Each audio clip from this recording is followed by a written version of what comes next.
So picture this. You're staring at a blank page. Oh, the absolute worst feeling. Right. The cursor is just blinking there. It's practically mocking you. Ah. And you are wrestling with this massive, complex project. Like maybe it's a strategic plan or a new software architecture or, even just a highly sensitive email to a client. Yeah, the ones where you write a sentence and then delete it immediately. Exactly. You have all the pieces in your head, but zero idea where to start. And most people think the solution is to just, open an AI tool and ask it to write the first draft. Right. Just outsource the whole blank page problem. Right. But we've got these internal training materials from Anthropic today, specifically about getting started with Claude, and they reveal something completely counterintuitive. Yeah, the materials really flip the script on that. They do. They basically say treating the AI like a highly advanced search engine is actually the main thing slowing you down. Oh, absolutely. So to get real work done, you have to fundamentally change your mental model, which is kind of the mission for our deep dive today. Yeah, because the conditioning we have from, 2 decades of using Google? Oh, yeah, it's deep. It is incredibly hard to break. We are so trained to just type these disjointed keywords, like marketing trends 2024. Right, and just hit enter. Exactly. And then we just expect a ranked list of answers.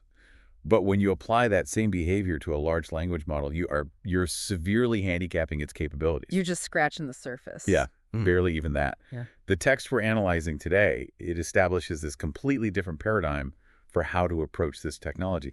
And I love how they phrase it. They say, Claude brings AI intelligence, but you bring the context and expertise that makes the work meaningful. Yeah, that distinction between intelligence and context is really what caught my eye in the source text. It's the whole ball game. Right. And the way I'm conceptualizing it after reading through these materials, it's like hiring a brilliant world-class expert to join your team, but they suffer from severe amnesia. Oh, that's a great way to put it. Right. Like this person has read every book, they understand quantum mechanics, they can code in Python and Rust, and they speak 20 languages. But they don't know anything about you. Exactly. They don't know your company's brand voice.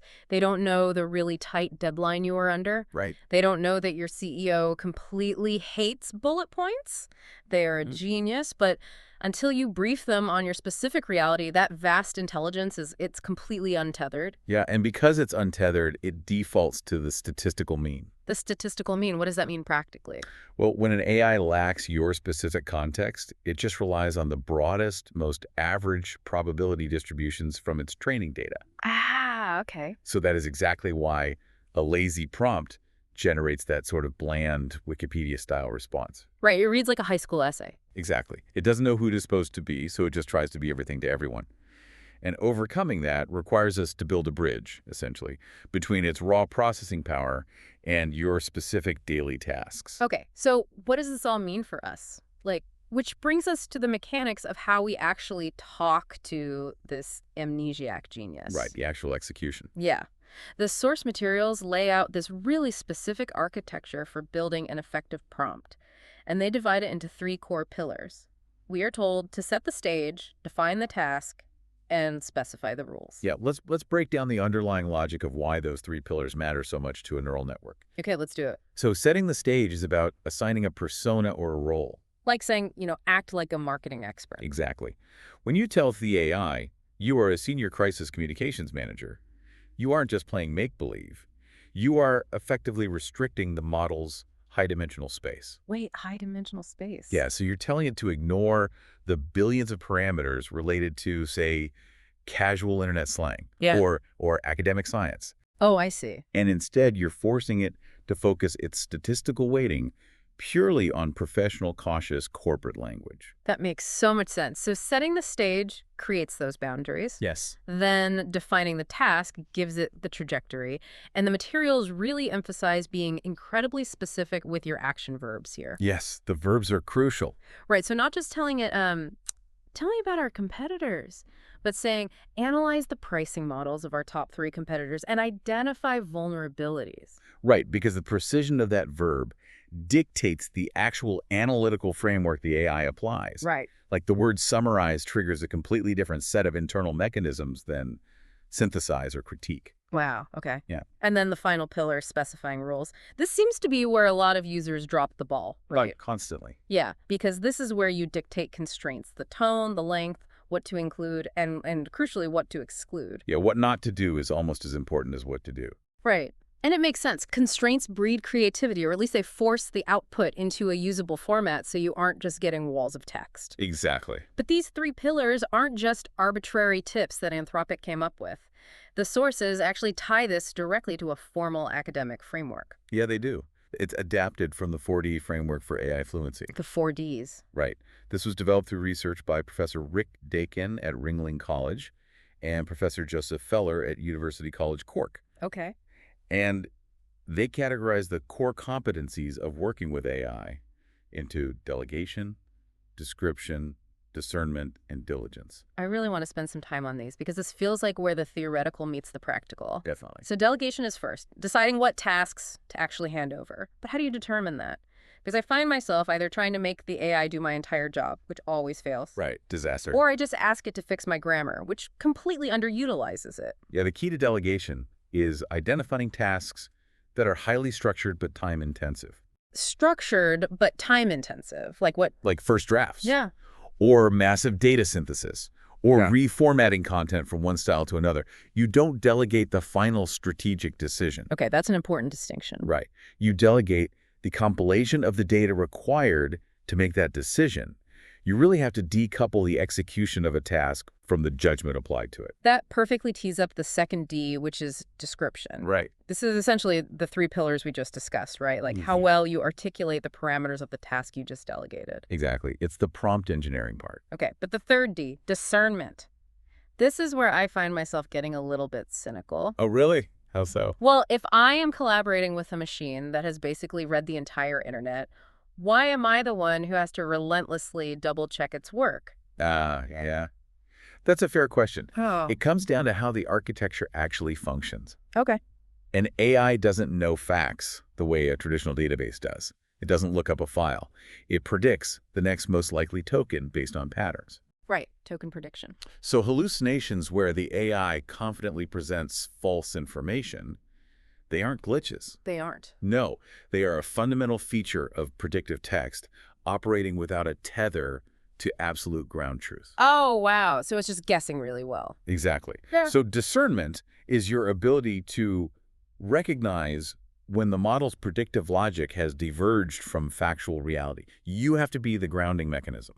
Which leads right into diligence, the willingness to actually do the hard work of verifying those facts and refining the output. Right. You can't just copy, paste, and send. Exactly. The AI doesn't remove the work. It shifts your role from the primary creator to essentially the editor-in-chief. That's the perfect analogy. So let's look at a concrete example from the Anthropic materials to see these pillars and these Ds in action, because they outline the scenario of a marketing lead at an indie streaming startup, and they're preparing for a Series A funding round. Yeah, it's an incredibly well-constructed prompt they use as an example. I'll break it down based on our architecture. Yeah. So the user writes, I'm the marketing lead at an indie streaming startup, and we're preparing an investor pitch deck for Series A investors. Okay, so right there, that is setting the stage. Exactly. It establishes the persona, the stakes, and the audience. The investors. Right. So the AI now knows it needs to focus on growth metrics, customer acquisition costs, scale, the things venture capitalists actually care about. Right. It won't give you a generic marketing plan. Exactly. Then the prompt defines the task. It says, can you research the current state of the independent film streaming market and identify key trends,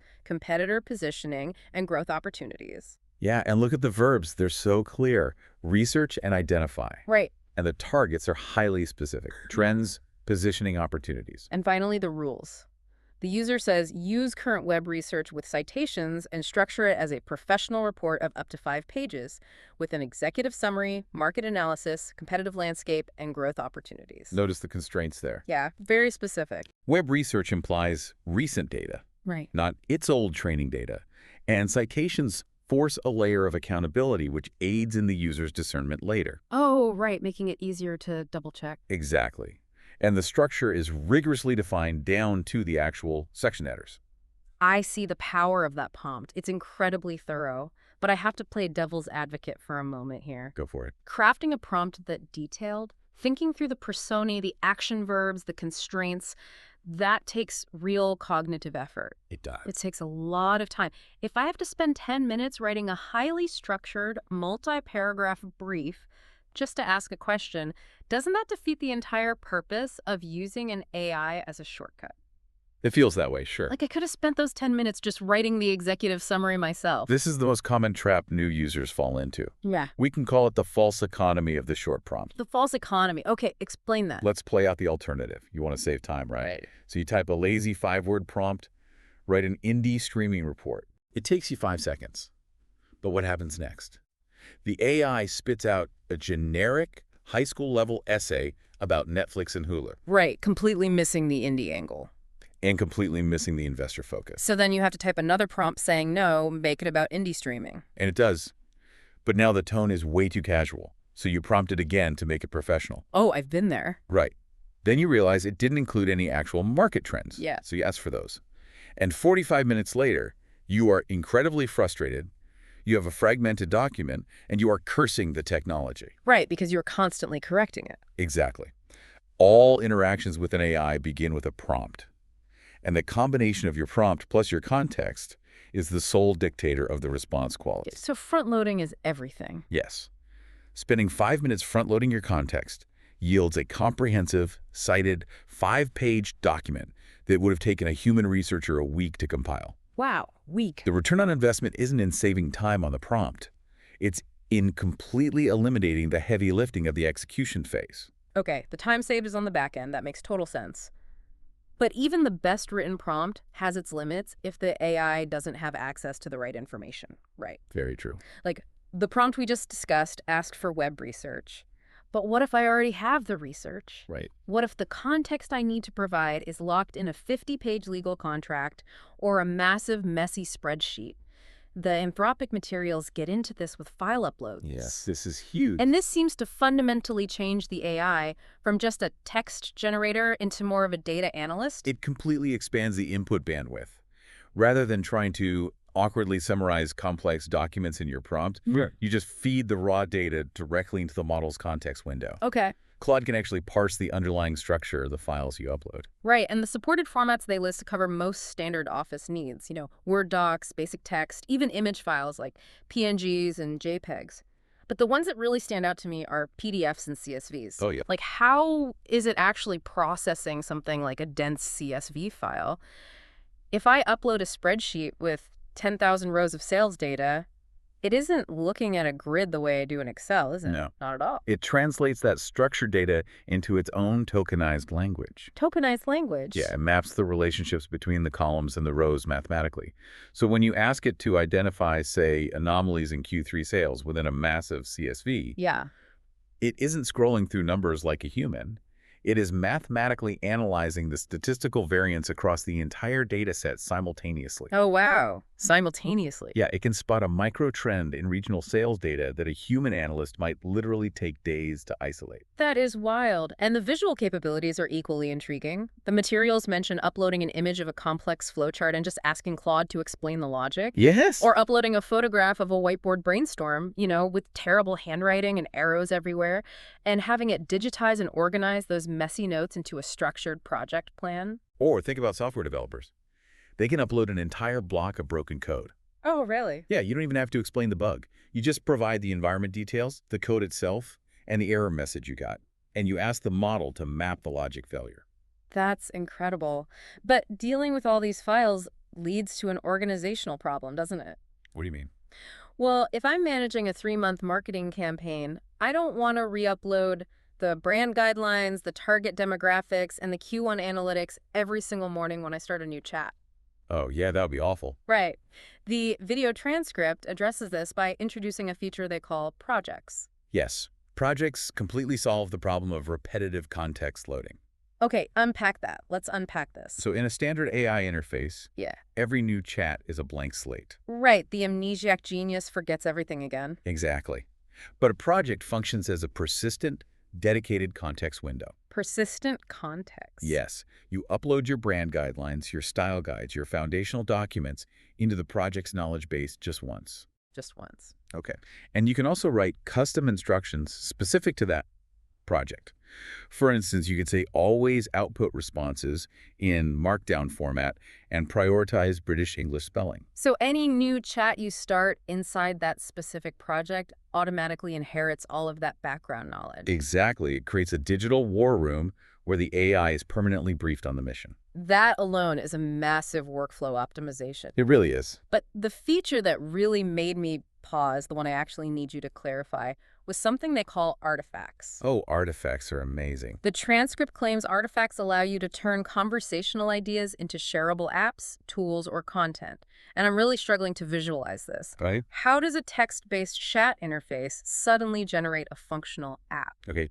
To understand artifacts, you have to look at the limitations of a traditional chat interface first. Right. Historically, if you asked an AI to write the code for, say, an interactive ROI calculator, An ROI calculator. it would generate a long scrolling block of raw code right in the chat.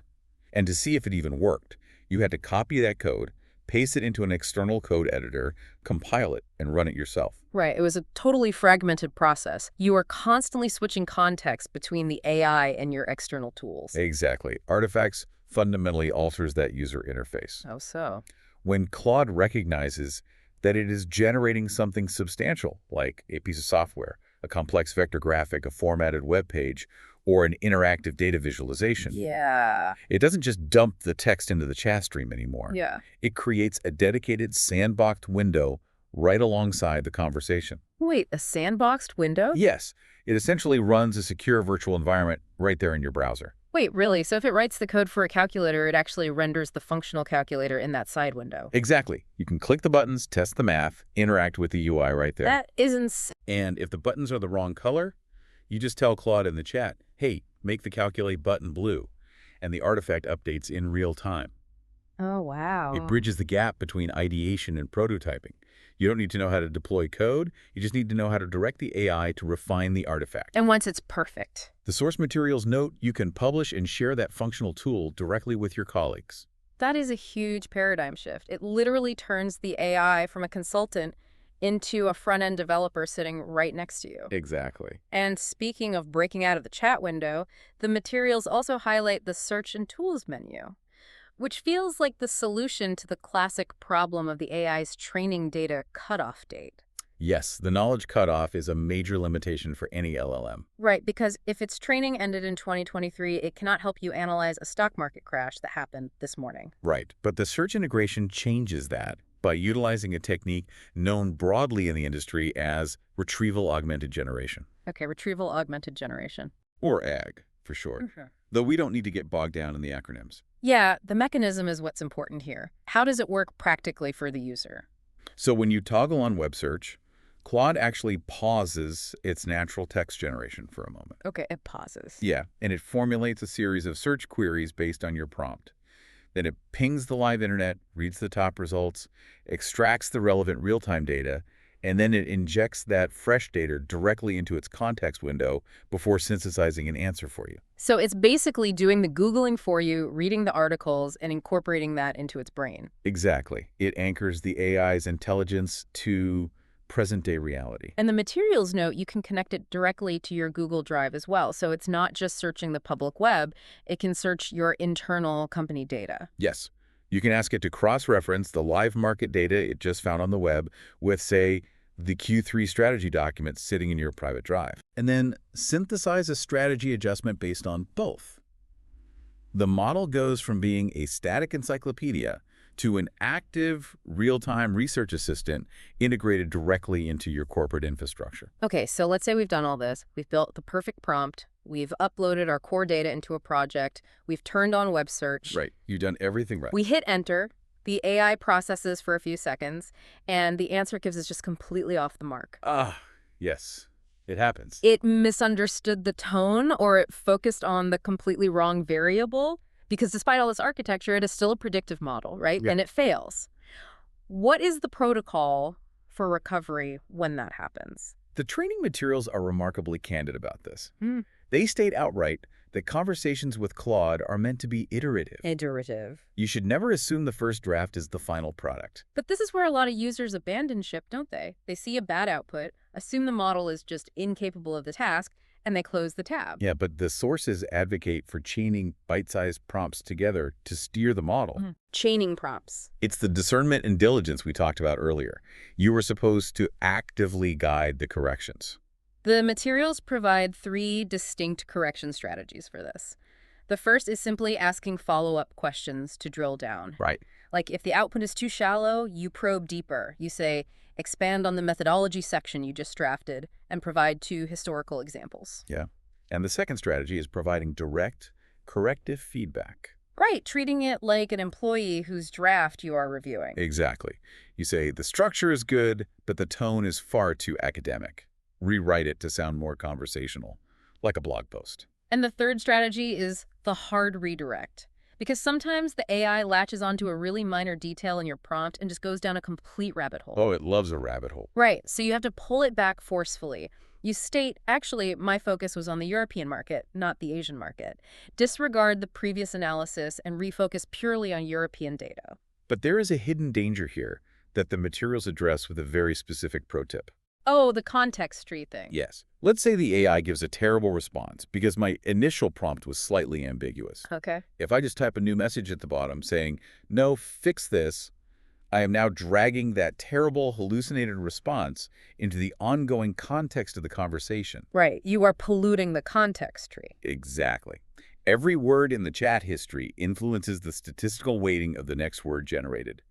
If the chat is full of errors and corrections, the model gets confused by its own bad data. So what's the solution? Because the text gives a really small but vital UI feature for this. The pencil icon. The pencil icon, right. Instead of adding a new message to correct a mistake, you scroll back up to your original prompt, click the pencil, edit the ambiguity right there, and resubmit it. It is a brilliant feature because it actually rewrites the history of the conversation. It's like time travel. Basically. By editing the original prompt, you force the AI to regenerate the response from scratch based on the clarified instructions. So the bad response is gone. The previous bad response is completely erased from the model's memory. It never happened.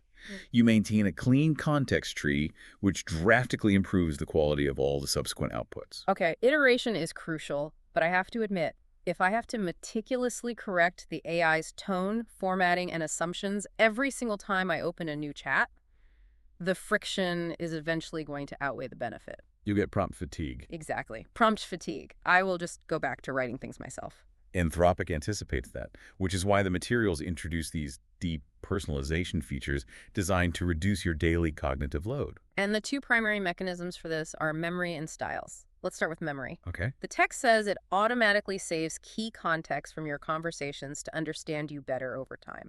It remembers your role, your working style, your past decisions. Yeah, the example they give is if you mention you work in B2B marketing, Claude retains that fact globally. Globally, like across all chats. Yes. Think about how a global system prompt functions. When memory extracts a detail about your profession or preferences, it injects that information into a hidden set of instructions that basically wrap around every future prompt you write. Across all my devices. Across all your devices. Here's where it gets really interesting. It's like having a long-term assistant who finally learns how you take your coffee. Yes, perfect analogy. You don't have to walk in every single morning and specify, oat milk, 2 pumps vanilla, 160 degrees. Right, they just know. With Claude, you don't have to start every single prompt by saying, I am a mid-level manager who prefers concise bullet points and direct language. The model inherently adopts that posture before you even type a word. And you maintain control over this context, too. How so? The materials note you can review, edit, or delete these synthesized memories in your settings at any time, which ensures the AI's understanding of you remains accurate. Okay, so that's memory. The styles feature seems to take this a step further by formalizing the actual output formatting. Yeah, styles are powerful. You can choose from presets like concise, formal, or explanatory, but the real power seems to be in creating a custom style. Right, a custom style allows you to define the precise cadence, vocabulary, and structural preferences you want applied universally. Give me an example. Sure. If you draft a lot of legal communications, you can define a style that strictly avoids colloquialisms, uses precise definitions, and formats citations perfectly. Right. Once applied, you never have to include those rules in your daily prompts again. You are essentially building a bespoke version of the AI calibrated entirely to your specific professional identity. Exactly. Which brings us to the final and perhaps most technical piece of the puzzle presented in the sources, selecting your engine. Yes. The models. We've optimized the prompts, the context, the personalization. Now we have to choose the actual neural architecture we are talking to. Right, because the Anthropic ecosystem isn't just one monolithic brain. The video transcript explains the model selector, which is located right in the text input area. And it's critical to note that changing the model midstream starts a brand new chat. Oh, it does. Yes, so you must select the appropriate engine before you begin a complex task. Got it. And the materials highlight two primary models, Claude Opus and Claude Sonnet. Let's examine Opus first. Very good. The transcript positions Opus as the model for your most complex tasks. It is the largest scale model capable of what they call hybrid reasoning. Right, hybrid reasoning. And the primary use case given is multi-step financial analysis. To understand Opus, you have to really understand the scale of its parameters. It is a massive neural network. Okay. When they mention hybrid reasoning, they're referring to the model's ability to step back from simple next word prediction. It can actually break a complex logic puzzle or a deep coding architecture into sequential steps. Wow. It evaluates its own logic at each step and synthesizes a multifaceted solution. So it is the heavy hitter. Absolutely. But then the transcript introduces Claude Sonnet, and they explicitly state that Sonnet is the recommended default model for everyday users. Yes. They say it balances sophisticated capabilities with cost effectiveness. This specific point causes a lot of confusion for new users, honestly. Because they assume bigger is always better, right? Exactly. Well, I am one of those users. If Opus is the smartest, has the most parameters, and executes the most complex reasoning, why on earth wouldn't I want the smartest version of the AI for every single task? Why default to the middle tier? Because you have to account for the physics and the economics of running these models. Physics and economics. Yeah.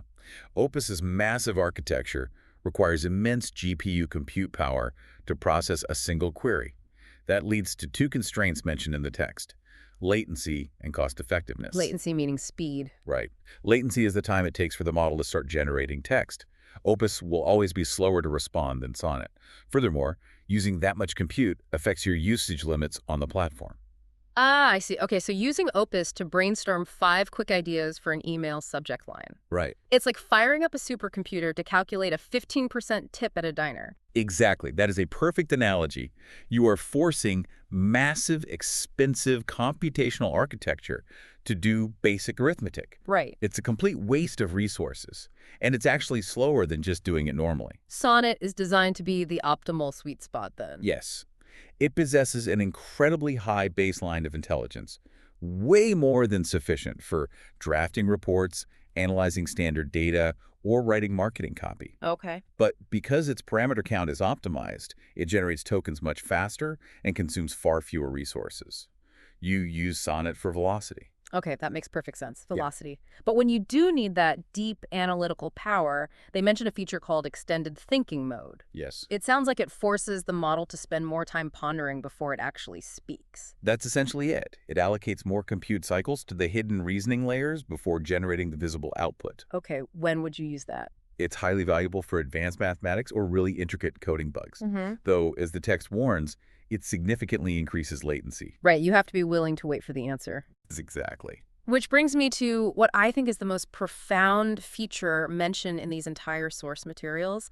They introduce something called research mode. Oh, research mode is incredible. When I read the description of this, it genuinely felt like a fundamental shift in how we interact with software. It completely moves the relationship from synchronous to asynchronous collaboration. Okay, let's break down exactly what the transcript says research mode does. It enables Claude to conduct systematic, multi-angle investigations by automatically breaking down complex questions and exploring hundreds of sources to deliver comprehensive, cited reports. Yes. And the most crucial detail, they state this process takes anywhere from 5 to 45 minutes. Right. Consider the traditional synchronous AI interaction. You type a prompt, you stare at the screen for 5 seconds, and you read the answer. Right, you are tethered to the interface. Exactly. Research mode introduces agentic workflows. Agentic meaning the AI acts as an independent agent pursuing a goal over time. Yes. When you trigger research mode with a complex prompt, you aren't just asking a question. You are deploying a digital worker. Wow. The model spawns subroutines. It identifies knowledge gaps, generates multiple search queries, pulls in perhaps 200 different web pages. 200 pages. Yeah, it reads them, scores them for relevance, discards the bad data, synthesizes the good data, cross-references it against the constraints in your prompt, and then drafts a fully cited report.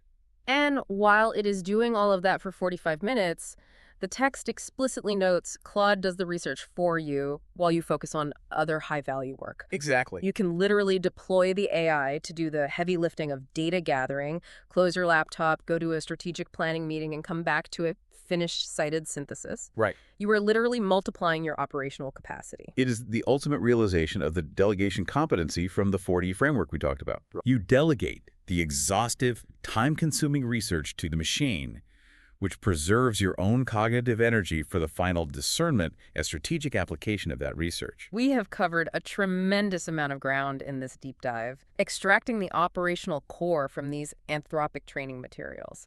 Let's kind of retrace the path we've taken today. Yeah, that's a good idea. We started by dismantling the whole search engine mindset Right. and recognizing the AI as an amnesiac genius that requires our specific context to function effectively. Then we learned the language of collaboration through the 3 pillars of prompting: setting the stage, defining the task, specifying the rules. Right. And we grounded it all in the 4D framework of delegation, description, discernment, and diligence.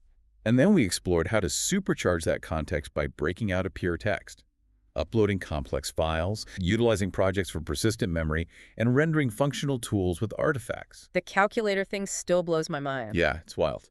All while connecting the model to real-time reality via web search and Google Drive. Right. And then we confronted the necessity of iteration, cleaning up the context tree with the pencil icon, and leveraging memory and styles to deeply personalize the AI and reduce our daily prompt fatigue. And finally, we looked at the underlying engines, balancing the velocity of Sonnet with the deep reasoning of Opus, and utilizing research mode to achieve true asynchronous collaboration. It is a comprehensive blueprint for transforming how you interact with this technology. So, my challenge to you, the listener, today is this. Think about that blank page project currently sitting on your desk. Yeah, the one you're avoiding. Exactly, the one that is causing you professional paralysis. How can you break that project down right now by crafting a rigorous 3-pillar prompt and delegating the initial heavy lifting to your AI collaborator? Apply the constraints, set the persona, and just see what happens when you treat the machine as a partner. The efficiency gains are absolutely there for anyone willing to learn the architecture of the interaction. But before we sign off, there is one final thought I want to leave you with. And this pulls from something we discussed about the personalization features. Okay. We spent time on how Claude's memory automatically saves your preferences, your working style, and your past decisions in order to better adapt to your specific workflow. Right. It creates a bespoke model calibrated to your professional identity. Right. It observes how you think, how you structure arguments, and what you prioritize, and then it mirrors that back to you in its outputs. Yeah. But if an AI is constantly learning and reflecting our own professional habits, communication styles, and decision-making patterns back to us day after day, week after week, what might our ongoing conversations with Claude eventually reveal to us about our own blind spots, our repetitive loops, or our deeply held professional biases? Oh, wow. That's a fascinating question. Right?